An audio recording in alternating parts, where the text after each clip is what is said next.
Hello everyone and welcome back to Nate the Hoof Guy. Today's video is going to be a bit different than you're used to. Instead of just one trim, we have got 3 trims lined up for today. So if you've been wanting a little bit longer video, this one's for you. Let's get right into the action with our first cow.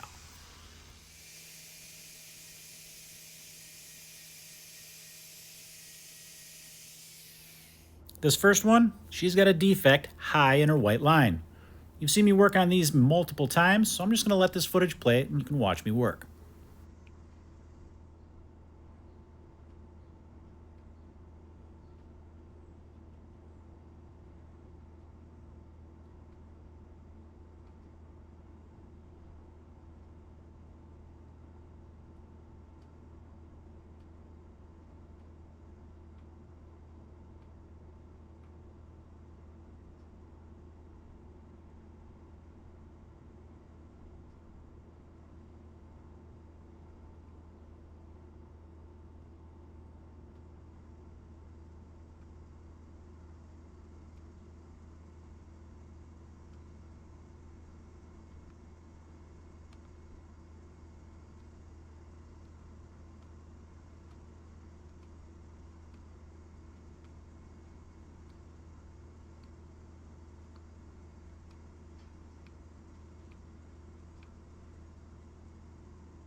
Now, if you're trying to figure out how I know what I can remove here, it's really a matter of can I hook it with my knife, and if so, then it's detached and I can take it off.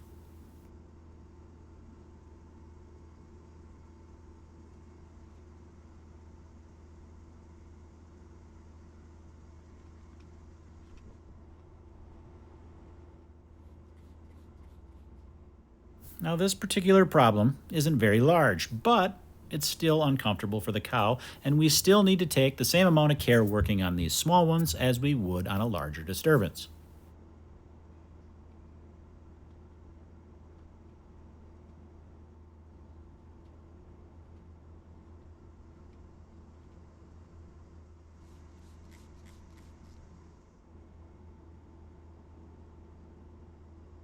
I'll zoom in a little bit closer here so you can get a better idea of what we're dealing with.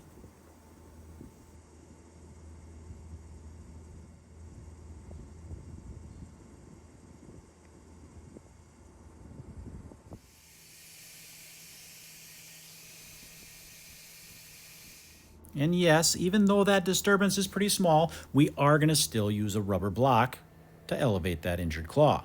However, I am going to do something different with this one than I typically do, and you're going to see that here in a minute.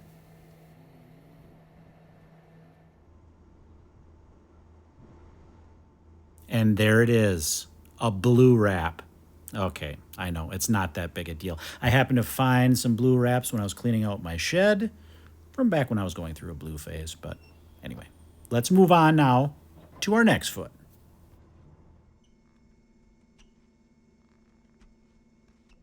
Now this trim is a prime example of how one problem can actually turn into another problem down the road.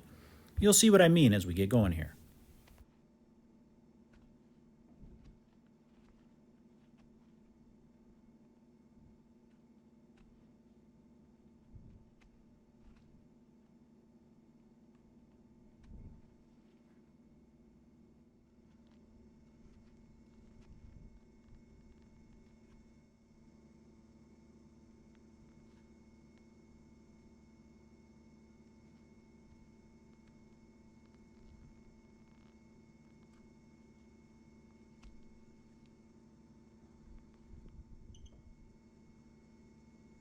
Now this started as a white line defect, similar to that last one. However, the defect itself, that disruption in the corium, has healed.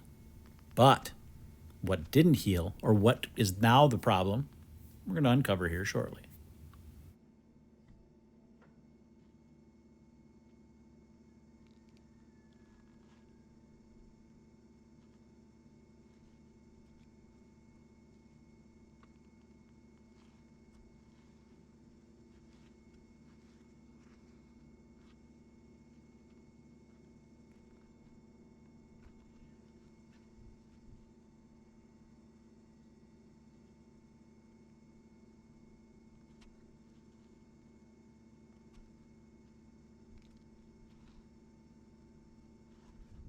One of the most difficult things about videoing a hoof trim is being able to put that camera in a spot where you guys can see and where I can work.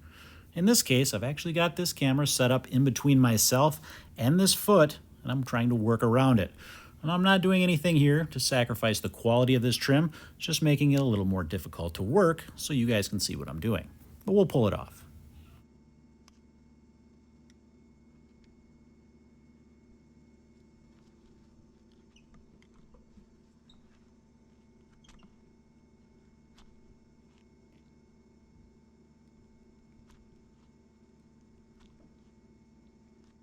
This cut here is a prime example. If that camera weren't there, I would be coming at this from a completely different angle and it would look much less awkward.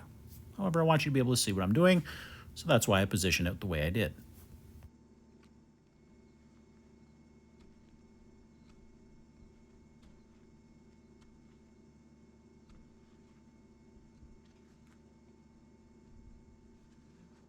Yes, this one's going to need a rubber block as well.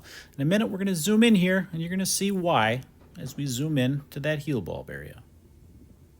Got a little bit of digital dermatitis colonizing up above there, and there's a little bit of soft, loose horn that I need to remove yet.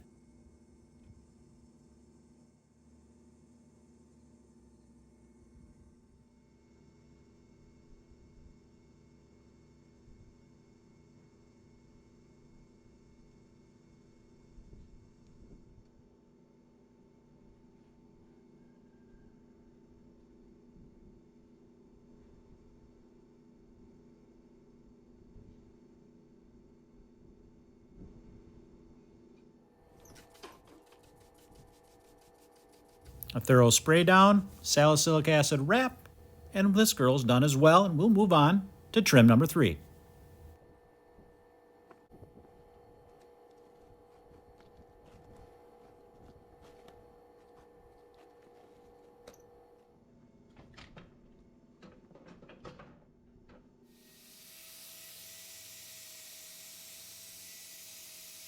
Now this one, it's a bit different. At first, I thought we were dealing with some type of puncture, but that was not the case.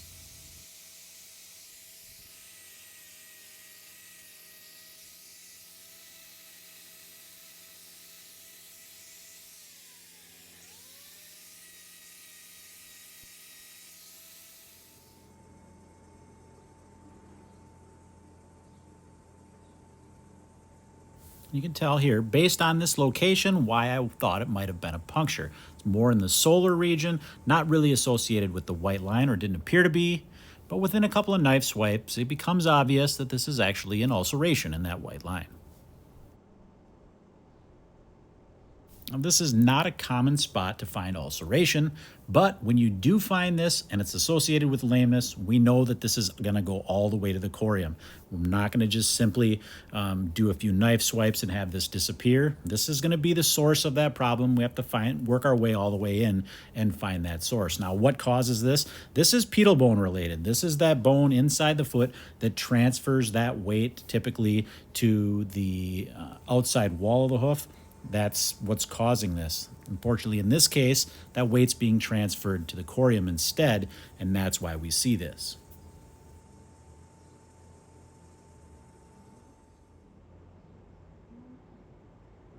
Now, this is one of those instances where I'm going to remove more outside wall than I typically would. I'm going to go higher above that lesion than I normally would.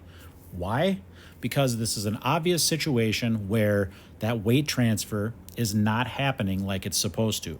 We can tell that by this over time, this longer period occurrence or persistence of pressure in this area. It means where there's something not working the way it's supposed to inside that foot. Now, typically, when we rebalance a foot in the typical sole ulcer spot, that is going to help take the pressure off of that area. This foot was not terribly out of balance, so we know that there's something not right in there. That means we're likely going to get some pressure from the bottom of the foot as well. So I'm trying to relieve that. I want to make sure that there's no pressure, not only from that area associated with the wall, but also coming from the bottom side, from the floor side into that foot as well. So that's why you're going to see me remove more than I typically would here.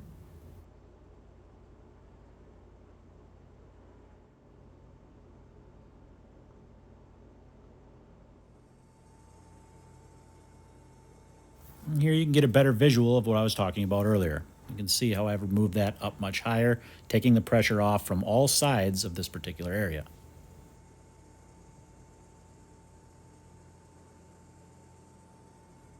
And much like our previous two cases, she is going to get a block and a salicylic acid wrap as well. And that is a wrap for today's video. Hopefully you enjoyed this longer version, and we'll see you all on the next one.